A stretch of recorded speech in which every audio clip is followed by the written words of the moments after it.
So mga karina ko dyan, please lang po abangan po natin ang buong detalye sa vlog po ni Kalinga Prab. Thank you so much talaga.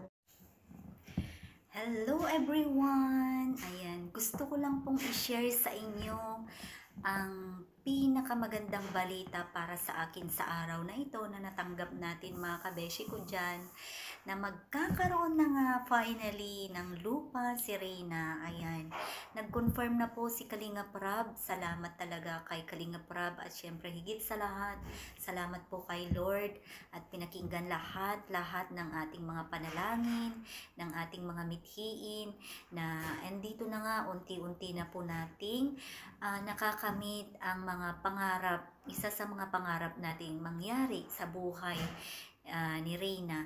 Kaya naman mga kasisi ko, gusto kong pasalamatan ang lahat ng nakikiisa sa pabahay na ito, lahat ng mga nagsasakripisyo from day 1 na nag-launch tayo ng pabahay, at syempre hanggang sa ngayon ay hindi kayo nawala dyan.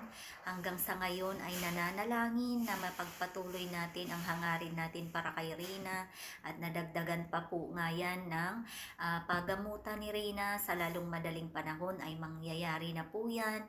At higit sa lahat sa ating mga mabubuting sponsors talaga, maraming salamat po sa inyong lahat.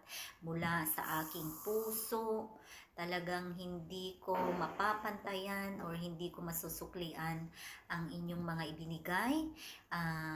From day 1 na nagbigay po kayo, sa mga nagbigay na talaga namang dinagdagan pa. Mega love shout out mga ka-best friend ko dyan. Shout out talaga sa mga bibigati nating sponsor. At higit sa lahat, maraming salamat po talaga. Siyempre, inuulit ko kay Lord talaga.